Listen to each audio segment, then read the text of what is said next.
Laidą remia oro kondicionieriai Nordis išmaniam namų vėsinimui.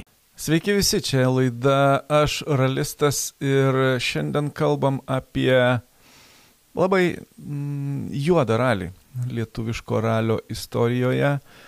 Neseniai vykęs Utenos ralis turėjo būti vienu iš įdomiausių ralių turbūt šį sezoną, nes tai turėjo būti paskutinis Lietuvos ralio čempionato etapas, kuriame turėjo spręstis čempiono likimas daugelėje klasių ir daug kur buvo intriga, bet deja neįvyko.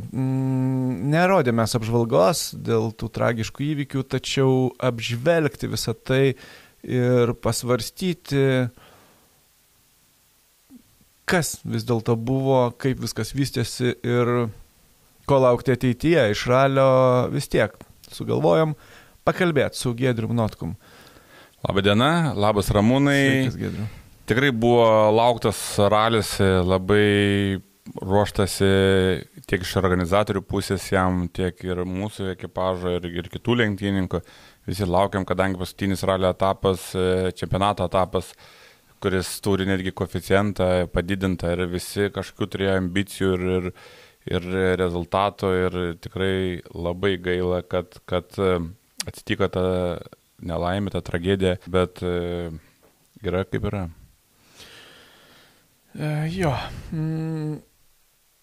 Aišku, pirmiausia, tai užuojauta nukentėjusiems, užuojauta artimiesiems Roko, kurio neteko ir ralio bendruomenė, nes jisai nebuvo atsitiktinis žmogus.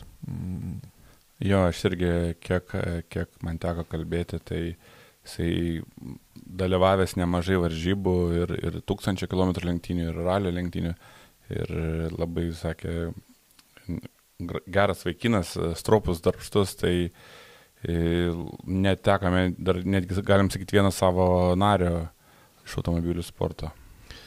Iš tikrųjų, prisipažinsiu, nenorėjau daryti šito podcasto, bet visokios rodiklės ant šieno kupetų nervina. Tai norisi truputį įnešti to aiškumo į visą tai, bet pradėkime nuo paties ralio. Tiek to, prisikalbėsim dar čia apie tas nelaimės. Greičio ruožai turėjo būti žiauriai įdomus, ne? Bent jau aš juos šiek tiek pravažiavau, atrodė įspūdingai. Jo, jeigu kalbant apie greičio ruožus, vėlgi organizatorius parinko tokios greičio ruožus, kad ralis atrodė kaip naujas, nevažiuotas, nematytas, jų konfiguracijos buvo pakeistos, galbūt kažkokios atkarpėlės ir buvo iš kažkokių senų laikų, bet tikrai jų nieks jau nebeatsimena, arba jeigu atsimena, tai vienetai lenktynininkų ir kai kurie galbūt skundėsi, kad vidutiniai greičiai kai kur buvo per dideli, bet mes tų greičio ruožų buvo visokių. Mes nesulaukėm, nes neprivažiavome kitų susuktų lėtų, kur ten 3-4 tik tais pavargliai įvažiuoti. Tai turėjo būti intriga didelė, kova įdomi, nes nauji greičio ruožai, kaip ir minėjau, ralis atrodo, kad naujas ir organizatorius įdėjo daug darbo, daug dėl to pačio saugumo, daug lankstinukų, daug video internete, YouTube'e, Facebook'e. Šiaip galima gyvai buvo gauti lankstinukų informaciją apie trasą ir daug žiūrovų atvyko ir dar kitą dieną žadėjo atvykti į ralį, tai netgi ne visi žinojo, kai kurie galbūt ir atvažiavo ir nesuprato, kodėl ralis nevyksta. Jo, šiaip tai ironiška yra, kad vienas iš geriausiai organizuotų ir turbūt daugiausiai dėmesio būtent saugai skiriančių ralių turėjo patirti tai, ką patyrė. Aš kalbėjau su organizatoriu, tai sakė, mes miestai šiemet skiriam didesnį saugą bent jau žmonių, tai 3 daugiau negu tai buvo skirta pernai. Ir buvo sudėtos tvarelės, juostos, įkalti stulpeliai su užrašais, kad pavojinga stovėti. Tie patys šieno rulonai pastatyti posūkiuose, nors jie per susirašymą nebuvo kažkur posūkiuose, jie buvo šone padėti. Kaip čia toliau pakalbėsim, negalima buvo prie jų ryštis, nes jie neturėjo stovėti, nestovėjo savo vietoj. Kvaila yra ryštis prie šieno rulono. Jo, prie to daikto, kur yra kilnojamas. Užsirašinės stenogramą, kad karvė stovi šone. Ir nuo karvės 100 metrų posūkis į kairę. Čia lygiai tas pats. Taip, nes yra judamas daiktas, pajudinamas, ar, kaip sakyti, ir ne... Tikrai, bent jau pas mus to nėra. Stenogramoje, kad rašytų rulonų nebuvo pažymėti. Gerai, pirmieji 3 greičio ruožai Žvyras. Kur ten prisidirbai? Ne, neprisidirbu, viskas gerai, tik tai visą laiką... Pirmą greičio ruožą nepabudai. Kaip visą laiką. Stresas, turbūt saugumas, atsargumas, vis tiek, norint greit važiuoti, turi pajausti automobilį. Mano metas, matyt, pajausti iškart nesigauna, žinai, tai turi apšilti, turi pavažiuoti ir pirmą greičio ruožą, nors pat savo negalvau, kad labai prastai suvažiavau, bet buvo tokia viena vieta, kur aštrus kampas buvo, vadinamas prie eglučių, sankryža, kur gaunasi bortelis ir mus pakėlė ant 2 ratų, teko sukti dešiniau, tada palei akmenis, užkliūdėm vieną ratlankį, galvoju, prakirtau ratą, vėl kažką. Tai toks visą laiką važiuoju ir galvoju. Ir galvoju, ar viskas veikia. Ar viskas veikia ar ne, ir negali pilna jėga kažkur remti, nes jeigu nėra padangos, gali nuskristi. Tai toks truputį buvo, kaip sakyti, nėra kamuolys, galim sakyti, toks važiavimas, nes nestabilus, tai iškart pasimatė rezultatė.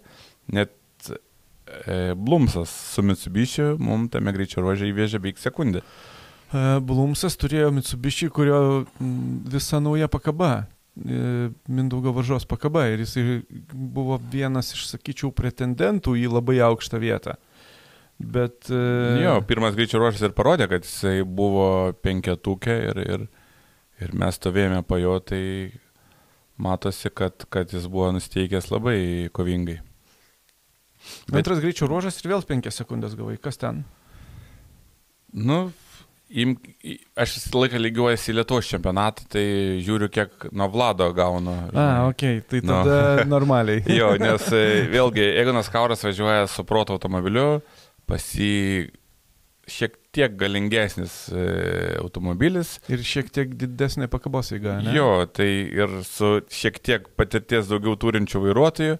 Tai visą tai pasidarė labai greitą ekipažą su greitu automobiliu, kuris stabiliai visiems vežė, netgi Vladui Jurkevičiui, bet kadangi jis nevažiavo mūsų čempionate, tai mes jo kaip ir labai nevaikėm, negaudėm, bet Vladas taip, jisai rado mūsų kažkurių silpnų vietų ir vis pabiškai bėgdavo, tai 3-4 sekundės į greičio ruožą. Jo, 2 ir tada 3 greičio ruožas, dar 3 sekundės nuo Vlado. Bet jau susimėm, bent jau Roką Steponavičių aplenkiai ir visus kitus, liko tik tai Egonas, Vladas ir tu. Pirmame greičio ruože taip pat ir Rokai Steponavičių pralašėm, bet sekančiuose po truputį grįžinėjom jau į tą savo ritmą ir pradėjom jau vytis. Ir po 3 greičio ruožų buvom mažiau gal negu sekundė pas mus skirtumas, tai netgi pusę sekundės. Jo, netgi mėsiniam greičio ruožė mums pavyko jį pavyti viename, bet kitame jis mums vėl įvežė. Bet įvežė tiek, kad po 5 greičio ruožų mes nuo jo atsilikinėjom tik tais 0,1 sekundės dalimi. Jo, ir čia atrodė viskas labai bus įdomu antrą ralio dieną, nes tu esi 4 bendroje įskaitoje, atsilikinėjai nuo Roko Steponavičiaus 1/10, startuoji 4, atrodytų optimali pozicija startui. Jo, nuvalytas kelias, prieki 2 konkurentai, kuris praktiškai identiškų laikų kaip mūsų, tai kaip ir turim prieš šį privalumą. Aišku, buvo dėl Vlado truputį klaustukų, kaip jį pavyti, kaip jį pagauti, bet kaip sakyt, ralis, kaip sakau, baigės tada, kada jis baigės. Ir planai buvo nepasituoti, o bandyti kovoti toliau. Jo, gaila, nesusiklostė to kova, bet dar apie vieną dalyką norėjau pakalbėti, apie BMW taurę, tai yra Large 9 įskaita. Čia Klaudui Bučinskui, jeigu jis norėjo laimėti čempionatą, reikėjo atvažiuoti bent 2 pozicijom aukščiau negu Markas Buteikis. Per vieną kažką tai. Ir 3 greičio ruože Markui atplyšo kardanas ir jis berarado beveik minutę Ir tada buvo taip, Klaudas pirmas, Emilis Kucka antras, Markas Buteikis ketvirtas, ta prasme, per 3 vietas. Atrodytų įdomiai klostosi čempionatas. Aš truputį kalbėjau su vienais iš žiūrovų, kurie minėjo, kad Markas viename iš greičio ruožo užkabino kažkur tai provežai buvusi akmenį, jam tiek sudaužė viską, kad nutrūko reduktorius varžtai. Jo, jis nuplėšė 2 varžtus. Jo, ir sulinko kardanas, tai jis iš vis stebuklas, kaip sugebėjo grįžti į tą servisą. Jo. Ir kas įdomiausia, Emilio klausiau, su kuriuo iš draugų susipyksi, nes arba tu turi stengtis aplenkti Klaudą ir susipykti su juo, kad Markas laimėtų čempionatą, arba važiuoti savo tempu ir susipykti su Marku, nes Klaudas laimės. Ir po miestinio greičio ruožo Emilis sakė, privalau aplenkti Klaudą. Jis nedaug žodžiauja, kiek esu įkalbinęs, tai daug nepasako, bet aš kiek irgi žinau, kad jisai 3 greičio ruože padarė klaidą ir teko jungti atbulinę. Jo, ir tada nuo Klaudo jisai atsiliko nemažai. 5 ar 6 sekundėmis. 6 sekundėmis. Jo. Tai ir tas skirtumas ir buvo, bet 6 sekundės tai palyginus nėra daug ir visa kova turėjo būti irgi prieš akį. Jo, ir miestiniam greičio ruože jisai dar pralošė ir Klaudas Bučinskas nuo jo truputėlį atitrūko ir atrodė, kad viskas čia labai įdomu. Bet gerai, tiek to apie tą ralį atsitiko didelė nelaimė, ne? 5 greičio ruože, tiksliau, tas ekipažas važiavo 4 greičio ruožą. Nulėkė tiesiai, visi žinom, kad nuvažiavo tiesiai į žmonių minę. Stabdžiai užsidegė tik tada, kada praktiškai baigėsi asfaltas, tai yra pačiam posūkyje jau. Gerai, Šieno kupetos ten kažkada tai buvo, bet jas išdaužė kiti 2 automobiliai, vienas iš jų ten ir liko tam griovy. Jo, tai va apie tą Šieno kupetas, jeigu kalbant, labai čia internete visur per televiziją akcentuoja tas kupetas, tai noriu pasakyti, kad per susirašymą tų kupetų nebuvo tenai, jis buvo šone, jos nėra kaip orientyras užsirašant, vis tiek turim stenogramą, rašom metrus, rašom posūkį. Ir jokių kupetų nieks negalėjo net užsirašyti. Jos tik paskui atsirado tenai ir atsirado rodiklės, tai galbūt kai kurie vairuotojai ir matė ir galvoja paskui, kad vis laik jos buvo. Ne, jų nebuvo, aš pats dar turiu savo onboardą per susirašymą, pasitikrinau, pasižiūrėjau, tikrai jos šone, tai dar automobilis kažkoks ir, žodžiu, negalėjo nieks prie jų ryštis, nes jos net nebuvo pastatytos ten, kur turėjo būti. Galų gale kupeta tai nėra trasos dalis, kupeta yra tik tai kaip papildoma saugumo priemonė, kad sustabdyti kažką tai, kas išlėkinėja nuo kelio, ką jos ir atliko savo veiksmą 2 kartus, aš taip suprantu. Jo, bet buvo dar tokių atvejų, jeigu kas nors matėte internete video, kaip pralėkė nulinuką arba pralėkė Linas Vaškys, tai jie net stengiasi išvengti tų kupetų ir jie suko šalia jų, kad neatsitrenkti jas. Kad nesudaužytų. Nesudaužytų automobilio, tai čia gaunasi taip, kad automatiškai tu negalvoji, kad ten kažkur žmonės ar kažkas, bet tu stengiasi išvengti smūgio nuo kliūties ir tu negalvodamas automatiškai sukino jų. Tai irgi čia nereiškia, kad tos kupetos būtų padėję toj situacijai, kurioje įvyko. Nežinau net ką pasakoti. Nors, žinai, dar toks apie tą Šieną kalbant, aš paskui po avarijos mačiau nuotraukas, tai viena kupeta yra likus, nusivaliojo žemai, o kitas išdraskytas Šienas. Išdraskytai gabalas, taip. Jo, guli, kur įvyko avarija prie to leptelio.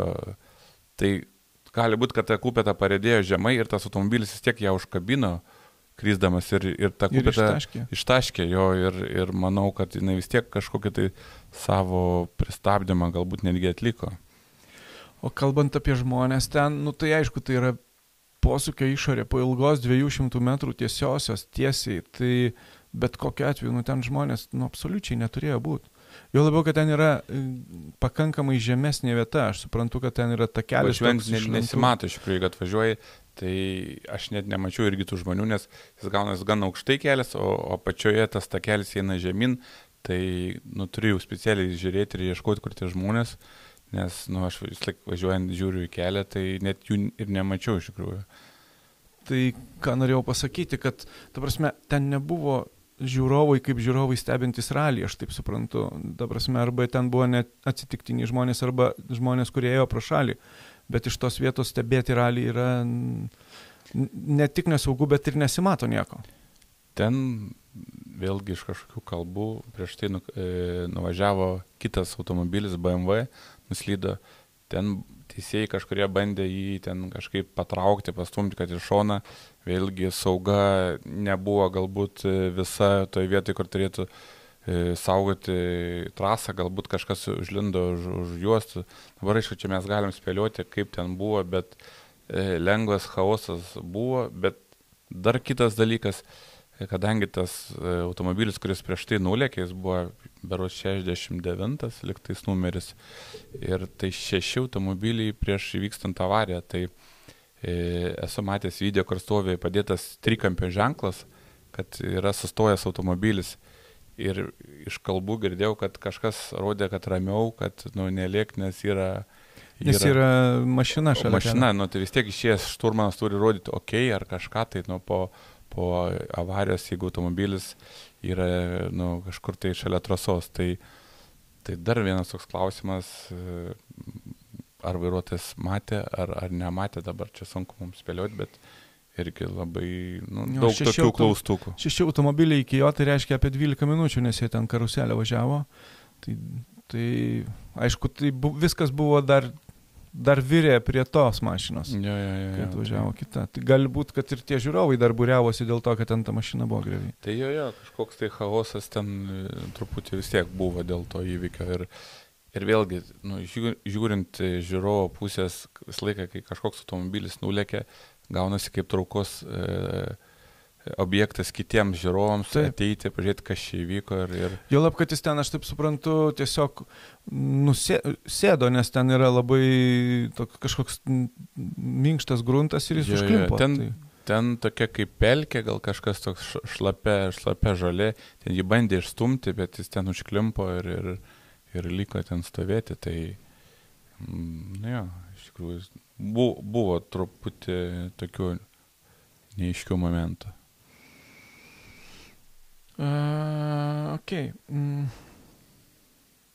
Šiaip dėl pavojingiausių sportų norėjau pasakyti, kad įvairių labai statistikų yra, ką radau, tai automobilių sportas, bendrai automobilių sportas, skaitant visas sporto šakas, yra apie 7-8 vietą maždaug, bet yra kartais pavojingesnių sportų, kurie nusineša daug daugiau aukų. Tai, negalvokit, kad čia kažkoks tai automobilių sportas labai baisus. Bet dėja pasitaiko nelaimė ir mūsų šalyje irgi prieš berods 9 metus Vilniaus ralyje mes irgi netekom vieno iš žiūrovų. Ir Visaginas prieš 2005. Jo, prieš 19 metų. Ten irgi buvo didelė nelaimė. Aš atsimenu, dar nevažiavau tada Lietuvos čempionate, bet buvau tose varžybose, žiūrėjau kitoje vietoje, aišku, ir tą žinią irgi tada sužinojom per ralį būdami. Tai jo turim tokių graudžių patirčių, atrodo iš to kaip ir pasimokyta buvo ir ta sauga tikrai jinai yra nuo tų laikų smarkiai pagerėjusi. Negali net lyginti. Jo, tai kelis kartus, bet vis tiek visko įvertinti labai sunku ir kartais nesuprantama. Atrodo, viską stengiasi daryti kuo labiau, kuo daugiau apsaugoti ir vis tiek kažkas tai. Aš manau, kad tai aplinkybių visuma. Išvartyti kūgiai, tamsų naktis, nežinomas greičio ruožas žmogui, kuris pirmą kartą Utenoje važiuoja ir bandymas galbūt ištemti automobilį, kuris prieš tai strigo. Viskas susidėjo į vieną vietą ir galų gale. Jo. Bet šiaip kiekvienais metais pasaulyje kažkur žūva ralyje arba žiūrovas, arba lenktynininkas. Aš neatsimenu metų, kad nebūtų to. bent kažkur. Šiemet, man atrodo, irgi šturmanas, pernai irgi šturmanas berods Lenkijoje žuvo. Čia su Dakaru skaičiuoja? Ne, bet Dakar, čia klasikiniam raliui. Dakare tai tiesiog Dakare statistiškai kas antrus gal metus. Statistiškai, jeigu imti statistiškai aukas, tai kas antrą Dakarą irgi kažkas tai žuvo. Beje, tai praėjusį Dakarą vienas iš lietuvių žurnalistų susilaužė pirštą šokdamas nuo atvažiuojančios sunkvežimio, kad nenumuštų, tai jeigu ką.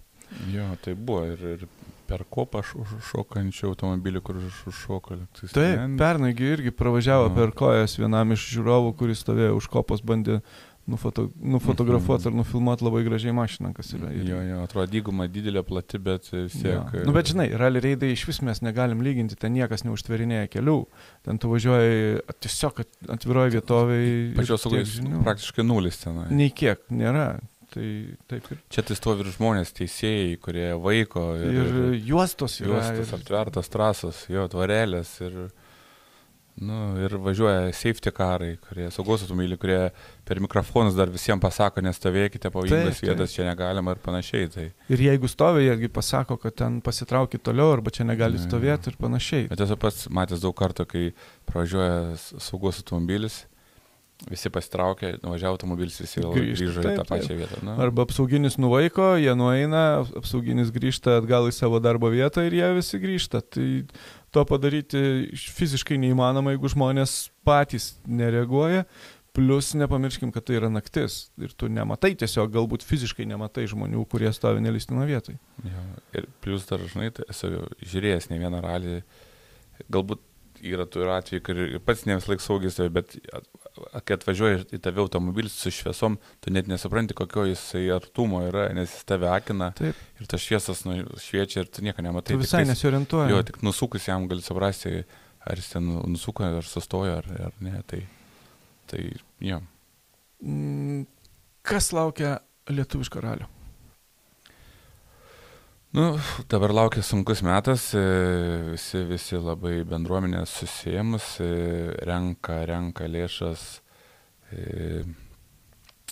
nukentėjusiems, kuriems reikia gydymo, galbūt ir ten prie to pačio ir laidotuvėms nukentėjusio šeimai. Tai ir mūsų klubas prisidėjo prie tos akcijos ir pervedė tam klubui, kuriam priklausė tas teisėjas vaikinukas. Tai iš tikrųjų bandom kažkaip tai visi susitelkti ir bendruomenę padėti. Tai kviečiu, kas galite, irgi pažiūrėkite internete, yra ZASK akceleratorius sąskaitos numeris ir jeigu prijaučiate, tai paaukokite kelis eurus, tikrai jiems pravers tiek gydymui, tiek reabilitacijai ir galbūt tam pačiam laidotuvėm, nežinau. Jo, šį kartą noriu paraginti paremti ne mus, o būtent pervesti kažkiek tai pinigų akceleratorių sąskaitą, raskite internete. Turbūt į video aprašymą aš irgi įdėsiu sąskaitą, tiesiog, kad rastumėte iš karto po mūsų video ir perveskite ten bent porą eurų. Tebūnė tai tuo pačiu ir parodysit tai paramą savo bendrai raliui. Bet žiūrėk, kitais metais ieškoti rėmėjų visiems ralistams bus sunkiau, kaip tu manai? Tai ne tik rėmėjų ir patiems organizatoriams dabar eiti ir sakyti, mes darysim ralį, duokit mums čia kažkokias kelius, kažkokias trasas, jau nekalba apie miestinius greičio ruožus, ne? Tai tos pačios paramos, kaip tu minėjai, tai pas rėmėjais, ne, jūs čia negražiai nuskambėjot, mes jums nenorim, neduosim, tai iš tikrųjų ralio laukia, manau, sunkus laikai dabar. Šiais metais iš esmės ralyje liko vienas etapas Druskininkuose, mini ralyje. Buvo kalbų, kad jo nebus. Kokia tavo nuomonė? Jo, prieš porą dienų po ralį iškart buvo kalbėta, kad nereikia daryti, viskas uždarom čempionatą, bet paskui man vakar skambino vienas iš organizatorių, klausė mano nuomonės, kaip tu galvoji, ar daryti ar ne. Tai, sakau, pačią sportinę dalį gal vis dėlto palikti, gal be jokių pompastikų, be jokių, kaip sakyti, koncertų. Be šampanų ir koncertų. Jo, bet vis tiek pasaulio čempionatas šį savaitgalį irgi vyko, tai nieks nenutraukė ralis, kaip buvo pasaulyje, taip ir liks. Labai aišku gaila dėl šito įvykio, bet turim gyventi ir galvoti toliau. Ir vyksta čempionatas, kurį reikia pabaigti ir kurį reikia įvykdyti. Ir žmonės irgi visą čempionatą ruošiasi, stengiasi. Ir manau, kad jie nusipelna sudalyvauti. Netapai Lietuvos čempionų. Jau faktas. Teisingai? Jo. Esu skoloj tau. Jo, šiemet likome antri. Ramūnas pralošė lažybas. Jo, atsisukit mūsų pirmą podcastą sezono, mes sporinam iš 100 eurų.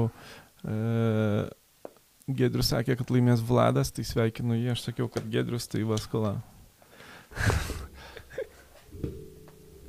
Ir jeigu gali, tai pervesk tą sumą. Pats žinai kam. Jo, būtinai. Bet aš skolą gražinau. Tas eurus paremsim, paukosim. Į tą telefoną įsidėjau tuo metu, kai susisporinom. Įdėjau mažą ką galvoju, kad turėčiau. Jo. Ir prabuvo visą ralio čempionatą. Jo, tai šitie pinigai tikrai bus panaudoti kilniam tikslui. Ir manau, kad nors kažkiek tai prisidėsim prie tos nelaimės. Ok, tai liko vienas mini ralio čempionato etapas. Mes po jo dar pasidarysim podcastą. Taip kad sekite informaciją, bet noriu jūsų paklausti, ar norėtumėt, kad mes darytumėm šitą podcastą su Giedrium ir tarp sezonio. Temų manau, kad yra ir tikrai nemažai ir iš jūsų komentarų tų temų atsirastų, bet pirmiausia parašykit, ar norit to, ar mums čia padaryti pertrauką ir nesimojuot. Ja. Ir jeigu norit, tada parašykit, ką norit sužinoti, apie ką jums aktualu, kad išgirsti. Mes su Ramūnu parinksim informacijos tiek apie biudžetus, tiek apie automobilius, apie ralius, apie užsienio varžybas. Tai stengsimės, kiek galėsim, ką sužinosim. Ir pirmo podcasto pagrindinė tema bus Škoda Fabia R5. R5 Evo ir R5 tas Fabia RS. Kuo skiriasi, kokios kainos, kokie greičių skirtumai ir taip toliau. Nes čia yra vienas iš jūsų klausimų. Ką žinau, turbūt šiandien tiek. Ta liūdna gaida baikime mūsų pokalbį ir ačiū Nordžiui, kad esame mes eterį, ačiū Jums, kad mus žiūrite, komentuokite, spauskite patinka ir perveskite pinigų į akceleratoriaus sąskaitą būtinai su prierašu parama nukentėjusiems, kad ta parama pasiektų juos. Labai linkiu tvirtybės Roko artimiesiems. Labai linkiu greičiau pasveikti tiems, kurie nukentėjo. Ir labai linkiu ralio bendruomeniai susitelkti, pamiršti nuoskaudas, kažkokius ginčius ir susitelkti tam, kad tas ralis toliau vystytųsi. Mes susitiksim kažkada greitai. Iki kitų kartų. Ate. Čiau. Laidą remia oro kondicionieriai Nordis išmaniam namų vėsinimui.